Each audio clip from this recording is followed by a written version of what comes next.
Good evening. Welcome to News Mongolian MNB World. I'm your host Jugdur Rambol. And for our top stories for today. Draft laws on elections and political parties under discussion. Mongolia's growth rise in 2023 to 5.4% before accelerating further in 2024. Prime Minister receives the U.S. Under-Secretary of State for Political Affairs. For other news, stay with us.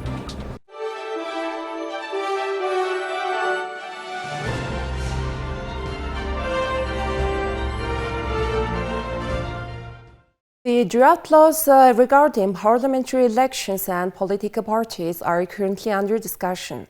These laws aim to bring about legislative reforms that reflect the 2019 amendments to the Constitution of Mongolia and also promote transparency, accountability, and internal democracy within the political parties.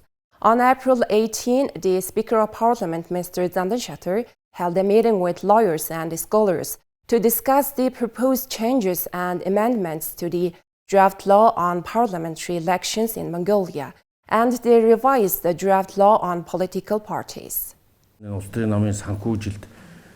During the meeting, Zandanshatter emphasized the importance of the amendments to these laws in implementing legal reforms and bringing to fruition the 2019 amendments to the Constitution of Mongolia. Working groups will prepare draft laws for parliamentary discussion, and individuals who are interested in participating are encouraged to join. The proposed legislative reform seeks to address issues related to the fraud within the election, promote internal democracy within political parties, and enhance the transparency of party financing. Zandanshatter emphasized that the law on parliamentary elections and the law on political parties are interconnected, and it is necessary to consider the opinions of academics and lawyers to ensure that the process is reflected in detail and the laws are not merely declarative statements. During the process of drafting the law, the working group held 14 discussions, meetings, and interviews with various stakeholders, including representatives of parliamentary parties, academics, and government organizations. Additionally, the group received opinions from the 35 political parties registered by the Supreme Court. The resulting draft law incorporates 5 main regulations, such as enhancing the accountability of political parties, developing political parties as policy institutions, ensuring transparency in party financing and improving control, promoting equal participation of party members, and strengthening the internal democracy of political parties. The economy of Mongolia is transitioning in a post-pandemic expansion, driven by the economic reopening of the People's Republic of China, robust demand for mineral commodities, and revival of domestic demand. This sharply contrasts with the previous gloomy growth expectations. Despite tightened financing conditions globally and domestically, says a new report by the Asian Development Bank released today. In its latest flagship economic report, the Asian Development Outlook, April 2023, ADB projects Mongolia's economic growth to expand to 5.4% in 2023 compared to 4.8% growth in 2022, before climbing to further to 6.1% in 2024, supported by exports, recovery in mining, and positive spillover to transport and other pursuits. Average inflation should moderate to 10.9% in 2023 and 8.7% in 2024, as supply shocks and trade disruptions risk wane. However, it will still exceed the central bank's target of 6%, mainly due to local currency depreciation and revived domestic demand. More aggressive fiscal consolidation will support macroeconomic external balance and reduce crowding out impacts on the private sector. The current account deficit is projected to shrink mainly as merchandise exports increase and the service deficit narrows with lessened trade disruptions, lower risk premiums for shippers, and lower transportation service charges.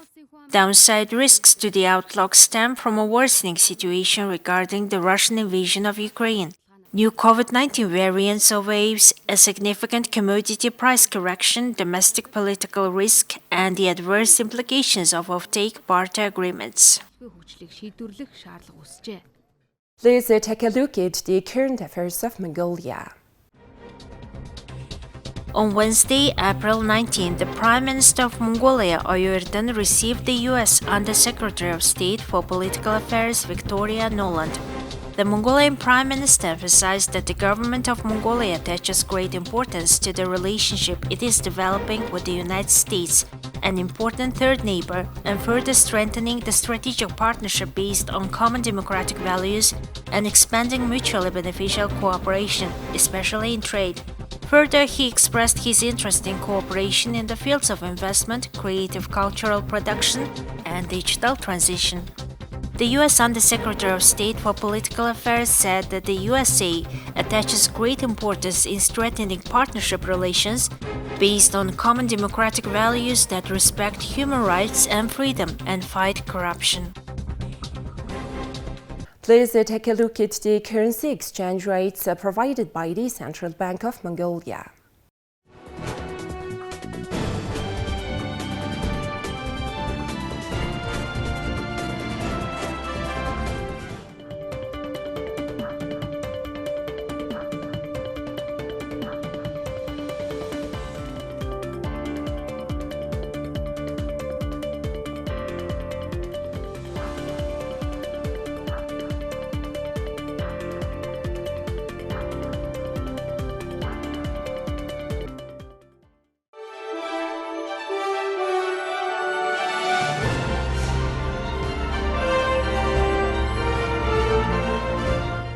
Now here comes foreign news partnered with international news agencies. Presidents, Holocaust survivors and their descendants on Wednesday commemorated the 80th anniversary of the Warsaw Ghetto Uprising with a poignant sense that the responsibility for carrying on the memory of the Holocaust is passing from the witnesses to younger generations. The anniversary honors the 100 of young Jews who took up arms in Warsaw in 1943 against the overwhelming might of the Nazi Germany army. There are no surviving fighters still alive, and a small number of surviving witnesses today who were mostly children at the time of the revolt. Official commemorations will be attended by President Isaac Herzog of Israel, Frank-Walter Steinmeier of Germany, and Andrzej Duda of Poland. The main event will take place in front of the memorial of the ghetto heroes on the hallowed ground where the fighting erupted, with a visit later to Warsaw's Nozyk Synagogue and an evening concert by the Polish-Israeli Youth Symphony Orchestra. The three leaders represent nations forever shaped by World War II. Israel was founded after the war to give Jews a home where they could finally be safe after centuries of persecution in Europe. Germany, which inflicted death and destruction across the vast areas that it occupied, is the perpetrator nation that for decades has acknowledged its crimes and expressed remorse. And Poland, where Europe's largest pre-war Jewish population lived and which was invaded and subjected to mass death and destruction, carries out its responsibility of preserving sites like the ghetto and the Auschwitz death camp, while also honoring the massive losses inflicted on the entire nation. Some 6 million Polish citizens were killed during the war, about 3 million of them Jews, and the others mostly Christian Poles. Moscow court decided Wednesday to uphold the verdict of Russian opposition figure Ilya Yashin, who was sentenced to 8.5 years in prison on charges of spreading false information about the military. Ilya Yashin attended the hearing via video link.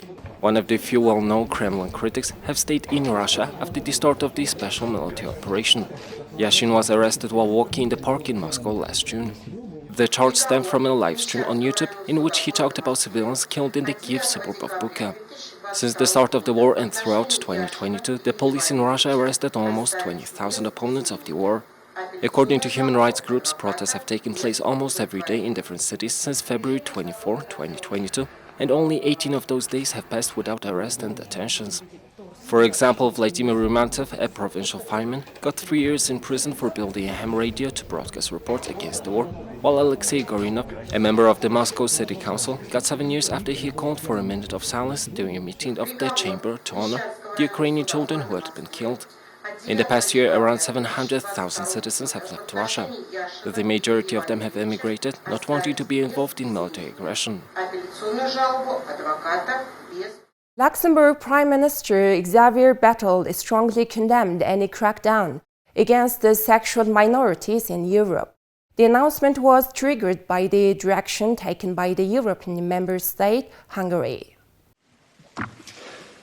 In 2021, Hungary's parliament has passed a law banning gay people from featuring in school education materials or TV shows for under 18s, as Viktor Orban's ruling party intensified its campaign against LGBT rights.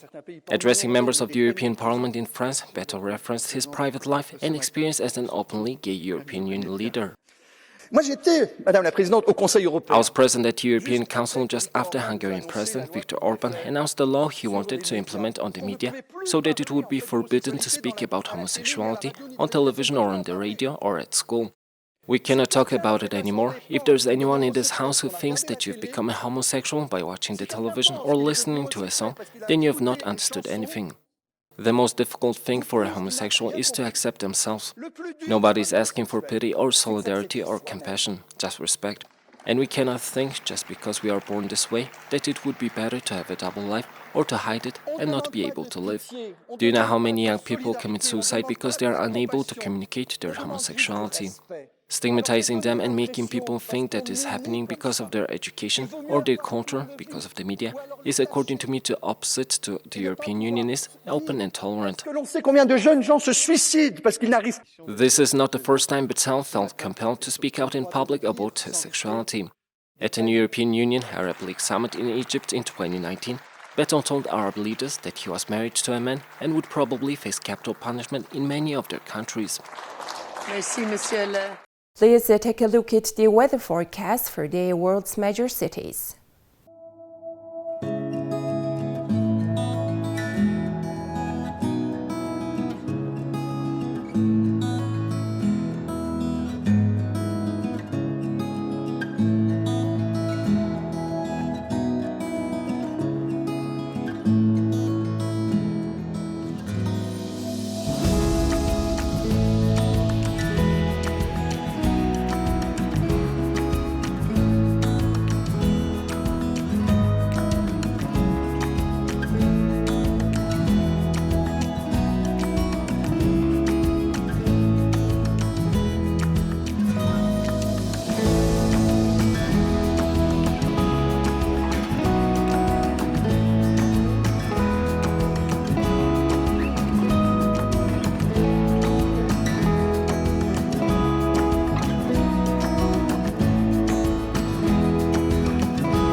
Well, that's all for today. Thank you for staying tuned.